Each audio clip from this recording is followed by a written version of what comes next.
네, 저는 오늘 말씀을 통해서 나의 계획보다 크신 하나님이라는 제목을 함께 말씀을 나누고자 합니다. 우리는 계획을 하면서 살아갑니다. 이 중에 아마 계획을 안 하면서 살아가시는 분들은, 아무런 계획을 안 가지고 살아가시는 분들은 아마 거의 어쩌면 아예 없을 것입니다. 우리는 계획을 하며 살아갑니다. 내일 무엇을 먹을지에 대한 것, 혹은 무엇을 입을지 하는 이러한 작은 고민, 작은 계획에서부터 시작하여서 이 계획은 점점 커져서 올 한 해 나는 무엇을 이룰 것인지, 그리고 언제 결혼을 할 것이고 언제 자녀를 낳을 것이고 나의 노후는 어떻게 보낼 것인지 등 우리는 끊임없이 계획을 세우면서 나아갑니다. 그것이 크든지 작든지 우리는 계획 가운데 살아가게 됩니다.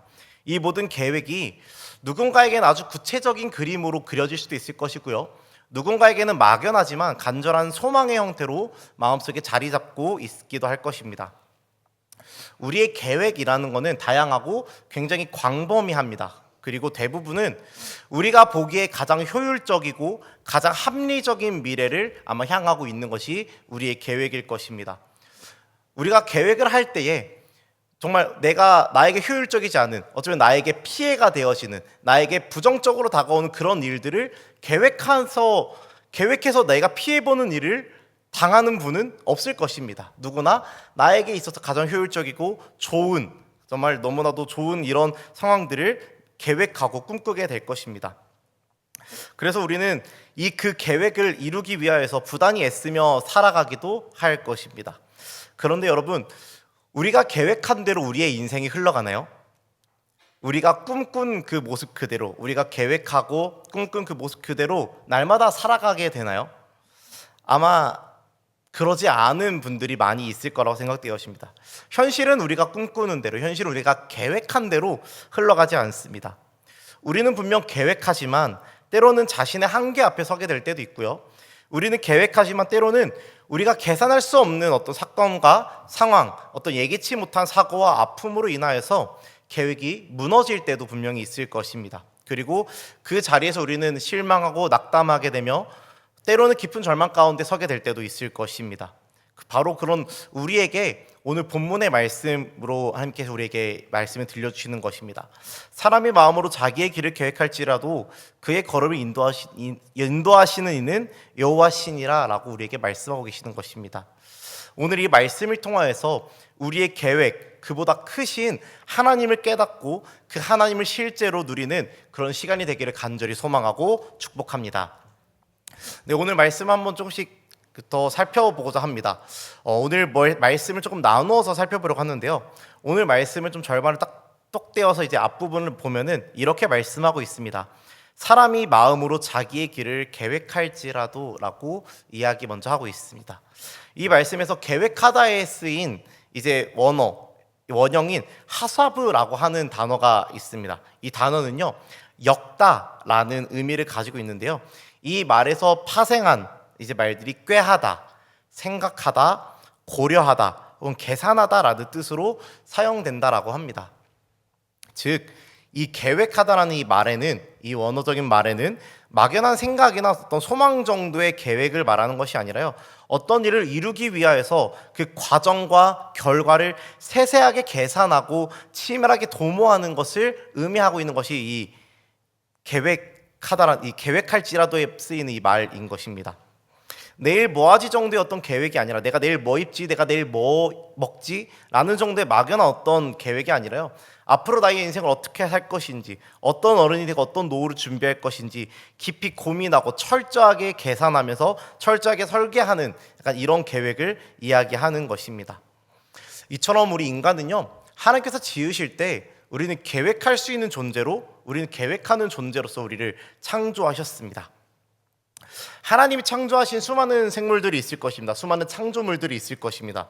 그렇지만 그 중에서 이처럼 먼 미래를 내다보면서, 먼 미래를 생각하면서 삶을 설계할 수 있는 존재는 오직 인간뿐일 것입니다. 우리가 동물들을 살펴보면요, 물론 동물들도 작은 계획들을 할 것입니다. 육식동물들 같은 경우는 사냥을 하기 위해서 내가 여기 숨어 있다가 저기에 동물이 나타나면은 덮쳐야지, 아마 이 정도의 계획은 아마 동물들이 가지고 있을 것입니다. 겨울을 나기 위하여서, 내가 이번 겨울을 나기 위하여서 내가 도토리를 내 저장 공간에 잘 모아놔야지 하는 어떤 다람쥐와 같은 이런 동물의 계획들도 있을 것입니다. 하지만요, 이런 동물들의 어떤 이러한 모습들은 사실 계획이라고 하기도 참 어려운 부분인데, 생존을 위한 그들의 본능에 의한 어떤 모습들일 것입니다. 본능에 의한 행동일 것입니다. 생존을 위한 본능의 영역입니다. 아직 오지 않은 미래를 놓고 고민하고 염려하면서 준비하는, 나는 어떤 인생을 살아야 할까에 대해서 스스로 질문하면서 고민하는 그런 존재는 아마 우리 인간들 뿐일 것입니다. 어쩌면 이러한 계획이라는 것은 창조물 가운데 인간에게만 주어진 특권일 것입니다. 그런데 바로 그 지점에서 오늘 본문은 아주 중요한 말씀을 우리에게 덧붙입니다. 오늘 본문 말씀 같이 한번 읽어보도록 할까요? 함께 읽도록 하겠습니다. 시작. 사람이 마음으로 자기의 길을 계획할지라도 그의 걸음을 인도하시는 이는 여호와시니라. 아멘. 제가 앞에 말씀드렸던 사람의 마음으로 자기의 길을 계획할지라도, 그 뒤에 오늘 본문 말씀에서는 이렇게 덧붙입니다. 그의 걸음을 인도하시는 이는 여호와시니라. 오늘 말씀에서 분명히 말하고 있는 것입니다. 계획은 우리가 할 수 있는 것입니다. 계획은 여기 있는 그 누구나 다 할 수 있는 것입니다. 그러나 그 계획이 실제 삶이 되어져서 한 걸음 그리고 한 걸음 이어지는 그 과정은 우리가 아니라 여호와 하나님께서 인도하시는 것이라고 우리에게 말씀하고 계시는 것입니다. 여기서 우리가 붙들어야 할 고백이 있습니다. 그 고백은 뭐냐면요, 우리 인생의 주권은 우리에게 있는 것이 아니라, 우리 인생의 주인됨은 나에게 있는 것이 아니라 바로 하나님께 있다는 사실이고, 바로 그러한 고백이 우리가 붙들어야 될 고백이다라는 것입니다. 오늘 본문은 인간의 책임과 하나님의 주권을 아주 분명하게 그리고 동시에 말하고 있습니다. 우리 인간은 계획합니다. 우리는 하지만 우리는 그 계획함에 이어져서 최종 결정과 그 인도하심까지, 그 걸음까지는 우리에게 달려있지 않습니다. 그 최종 결정과 인도하심은 누구에게 있냐면 바로 하나님께 있습니다. 이것은 우리가 아무것도 하지 말고 그저 하나님께 그냥 끌려가라는 말이 아닙니다. 또 하나님이 우리의 자유를 빼앗으신다는 그런 말 또한 아닙니다. 오히려 이것은 우리의 한계를 정확히 보라는 말씀으로 우리가 받아들일 수 있는 것입니다. 우리는 계획하지만, 우리는 내일 일을, 내일 모레 일을, 다음 주 일을, 내년 일을, 그리고 수년 후의 일을 우리는 계획하지만 그 계획이 언제, 어떻게, 어떤 모습으로 이루어질지는 우리는 알지 못합니다. 우리는 알 수도 없습니다. 우리는 오늘은 알고 있지만, 현재는 알고 있지만 내일 일은 우리가 알지 못합니다. 우리는 오늘이라는 부분을 볼 수는 있지만 우리 인생이라는 전체를 보지는 못합니다. 그렇기에 우리를 누구보다 잘 아시는 하나님께서 우리의 손을 잡고 내가 너의 걸음을 인도하겠다라고 이 말씀을 통해서 우리에게 이야기하고 계시는 것입니다. 사랑하는 성도 여러분, 이것이 하나님의 주권이고 동시에 하나님의 은혜입니다. 그래서 우리는 이 사실을 인정하면서 살아가야 되는 것입니다. 내가 계획한 일이 미루어지고 혹은 내가 계획한 일이 형통할 때에는 내가 잘해서, 내가 뭔가 뛰어나서가 아니라 나의 걸음을 인도하고 계신 분이 하나님이시기에 그 하나님께 감사하고 그 하나님을 찬양해야 된다는 것입니다. 반대로 우리가 이렇게 살아가다 보면은 내 계획대로 되지 않을 때가 있습니다. 막힐 때가 있고 뭔가 풍파를 만날 때가 있고 멈춰설 때가 있습니다. 그럴 때 하나님 왜 나를 멈춰서게 하세요? 하나님 왜 나에게 이런 고난을 주세요? 라고 원망하고 불평하는 것이 아니라 그 가운데서 하나님이 갖고 계시는 하나님의 뜻을 살피고 그 인도하심 앞에 순종하고자 하는 결단하는 그런 삶의 반응이 우리 안에 일어나야 한다라는 것입니다. 이것이 그의 걸음을 여호와께서 인도하시도록 맡겨드리는 삶이며 하나님이 보여주시는 길을 따라가는 인생입니다. 이 말씀과 같이 자신의 인생의 주권을 하나님께 맡긴 사람과 그렇지 않은 사람이 성경에 분명히 등장합니다. 저는 이 두 인물에 대해서 이야기하고자 하는데요, 이 대비되어지는 두 인물, 바로 다윗과 사울에 대하여서 이야기하고자 합니다.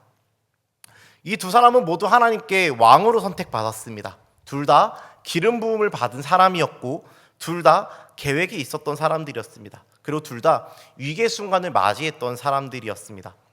그러나 두 사람의 인생은요 전혀 다른 방향으로 흘러갔는데요, 그 차이는 그들의 어떤 능력에서 나타나는 것이 아니고요, 그 차이는 그들의 어떤 환경에서 나온 것도 아니었습니다. 그리고 그 차이는 그들이 계획을 가지고 있냐 없냐에 나온 것도 아니었습니다. 그 다윗과 사울의 인생이 전혀 다른 방향으로 흘러간 이유는 단 하나, 누구에게 인생의 걸음을 맡겼느냐에 있었던 것입니다. 먼저 우리가 사울에 대해서 간단히 살펴보면요, 사울은 이스라엘의 초대 왕으로 세움을 받았습니다. 하나님의 말씀을 들었고 정말 하나님의 그 인도하심 아래에서 왕으로서 세워짐 받아서 그 하나님의 인도하심을 받아 나아가고 있었습니다. 근데요, 이 사울 왕의 이제 중심에서 조금씩 하나님이 떠나자 이제 그가 하나님의 말씀을, 하나님의 명령을 듣지 않기 시작합니다. 그가 전쟁을 앞두고 하나님이 분명 그에게 기다리라고 한 명령이 있었습니다. 그가 그에게 사무엘을 기다리라고 하는 명령이 분명히 그에게 있었습니다. 하지만 그에게 전쟁이 이게 앞두고 있고 상황이 불안해지고 백성들이 흩어질까 봐 그가 두려워지자, 그리고 사무엘이 오는 것이 보이지 않자 그가 어떻게 하냐면은 이제 그의 머릿속에 계산이 서기 시작하는 것입니다. 지금 제사를 드리지 않으면 상황이 더 나빠질 것 같은데 이 정도는 내가 판단해서 해도 되지 않을까라고 하는 그에게 계산이 이제 서게 되는 것입니다. 결국 사울은 어떻게 하냐면요, 하나님의 명령이 있었음에도 불구하고, 하나님의 계획과 하나님의 인도하심이 준비되어져 있음에도 불구하고 그는 하나님의 말씀보다 자신의 판단을 따르게 됩니다. 그 계획은 사울 자신에게 이 정도는 내가 해도 괜찮겠지, 이 정도 계획은 내 뜻대로 해도 괜찮겠지라고 하는 그의 계획은 아마 사울 본인에게는 굉장히 합리적으로 보였을지도 모릅니다. 하지만 그 걸음은 하나님께 맡겨진 걸음이 아니었습니다. 그가 이 정도 계획은 해도 되겠지라고 하면서 내세웠던 그 행동은 결코 하나님이 인도하시는 걸음이 아니었습니다. 그리고 그 순간을 통하여서 하나님은 이 사울에게 이처럼 말씀하십니다. 왕의 나라가 길지 못할 것이다 라고 말씀하시면서 하나님의 뜻대로, 하나님의 그 걸음대로 함께 나아가지 못한, 하나님의 인도하심을 따라 하나님께 나의 주권을 맡겨드림으로써 걸어가지 못한 사울의 그 왕의 때를 길지 못할 것이다 라고 하나님이 이야기하시면서 그의 그 왕으로서의 시간이 끝나게 됩니다. 사울의 문제는요, 그에게 계획이 없어서가 아니었습니다. 혹은 하나님이 그를 향한 계획이 없어서가 아니었습니다. 신앙이 없어서도 아니었습니다. 그는 하나님께 기름 부음 받은 자였고 분명 하나님을 의지하면서 왕이 되었던 자였습니다. 하지만요, 그의 문제는 그 결정적인 순간에 그의 계획과 그 걸음을 하나님께 맡기지 않았다라는 것에 있었습니다. 어쩌면 이러한 사울의 모습이 오늘날 우리의 모습과 닮아 있지 않은지 생각해 보길 바랍니다. 하나님을 떠난 것은 아니지만 중요한 순간마다 하나님보다 내 판단을, 그리고 내 결정을, 내 계획을 더 신뢰하고 있지는 않는지 우리가 돌아보기를 간절히 소망합니다. 내가 혹 사울과 같이 내 계획, 내 판단을 신뢰함으로 내가 주인된 내 삶을 내가 살아가고 있는지 그렇게 살아가고 있는 건 아닌지 점검해 보시기를 간절히 소망합니다. 우리 이어서 다윗에 대해서도 함께 잠깐 보겠습니다. 다윗 또한 사울과 동일하게 하나님의 기름 부음을 받은 자였습니다. 이미 왕이 될 것이다 라는 약속을 받은 사람이었습니다. 사무엘이 와서 기름 부었고 이 자는 장차 왕이 될 것이라는 것을 이야기하였을 것이고 다윗은 자기가 왕이 될 존재라는 것을 알고 있었을 것입니다. 하지만 이러한 다윗의 인생의 그 현실은요, 어떠한 현실이 주어졌냐면은 광야라는 그런 도망지였습니다. 그는 도망자로서 살아가는 인생이 그에게 주어졌습니다. 매일매일의 그 삶을, 목숨을 걱정해야 되는 삶이 그에게 주어졌습니다. 그런데 이런 다윗에게 자신의 인생을 앞당길 수 있는 기회가 찾아왔습니다. 다윗이 숨어있는 굴에 사울이 이제 볼일을 보러 들어온 것이었고, 이제 다윗이 이 사울의 뒤를 잡은 상태였습니다. 이제 여기서 아마 다윗에게도, 그리고 다윗의 부하들에게도 계획이 세워졌겠죠. 내가 여기서 사울을 죽이면은 나의 이 도망자 신세는 끝날 것이고, 이어서 하나님이 내게 기름 부으셨으니까 나는 왕이 되겠지, 나는 왕이 될 수 있겠지, 내가 여기서 사울을 죽이면은 그렇게 될 거야 라고 하는 계산이 섰을 수 있고요, 그에게 이러한 계획이 세워질 수 있는 너무나 충분한 그런 상황이었습니다. 그런데요, 다윗은 여기서 어떻게 고백하냐면요, 여호와께서 이 사울을 죽이는 일은 여호와께서 금하시는 일이라고 고백하며 사울을 죽이지 않습니다. 다윗은요, 왕이 될 수 있는 자신의 어떤 계획, 그보다도 하나님이 인도하시는 걸음을 더 소중히 여겼습니다. 자신의 손으로 자신의 인생의 때, 자신이 계획할 수 있는 그 자신의 때를 앞당기지 않았고요. 하나님의 때와 하나님의 방법에 자신의 삶을 맡겼습니다. 결국 그러한 일들이 있었던 결과 다윗은 이스라엘의 왕이 되었습니다. 다윗이 그렇게 해서 왕이 되었지만 그의 이러한 과정은요, 다윗의 계획에 의거한 것이 아니라요, 하나님의 인도하심의 결과였습니다. 다윗은 비록 자신의 계획, 자신의 생각보다 느리게 갔지만 그는 바르게 갔고 하나님보다 결코 앞서가지 않았습니다. 그는 하나님의 인도하심을 따라 하나님과 함께 걸어가는 삶을 살았다라는 것입니다. 사랑하는 성도 여러분, 오늘 말씀은 우리에게 묻고 있습니다. 여러분은 지금 어떤 삶을 살고 계십니까?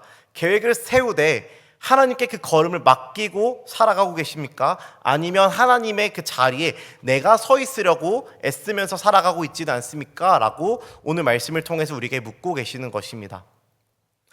오늘 하나님은 이 말씀을 통해서 우리에게 이렇게 말씀하십니다. 너의 계획보다 내가 더 크다는 것을 믿지 않겠니? 라고 우리에게 말씀하고 계시는 것입니다. 너의 인생을, 너의 그 걸음을 나에게 맡기지 않겠니? 라고 이 말씀을 통해서 우리에게 이야기하고 계시는 것입니다. 사랑하는 성도 여러분, 우리가 아무리 고민하여 세운 계획도, 우리가 정말 밤낮을 세워서 철저하게 세운 그 어떠한 계획도 하나님보다 크고 하나님보다 완전할 수는 없습니다. 오늘 이 예배가 더 좋은 계획을 세우는 자리가 아니라요, 우리의 인생의 주권을 다시 하나님께 올려드리는, 우리의 인생의 주인이 하나님이심을 고백하며 나아가는 그런 은혜의 시간이 되기를 간절히 소망합니다. 우리의 계획보다 크신, 내가 정말 밤낮 혹은 일주일 내내 세운 나의 인생의 그 어떠한 철저한 계획보다도 크고 완전하신 그 하나님께 우리의 인생을 온전히 올려드리는, 온전히 맡겨드리는 그런 삶을 지금 이 시간부터 결단하고 걸어가는 우리 삶이 되기를 간절히 소망합니다. 그 하나님이 인도하시는 길을 신뢰하며 걸어가는 삶을 살아갔을 때 하나님이 우리의 삶을 우리의 그 어떠한 계획보다도 신실하고 그리고 성실하며 그리고 무엇보다도 형통하게 인도하실 줄로 믿습니다.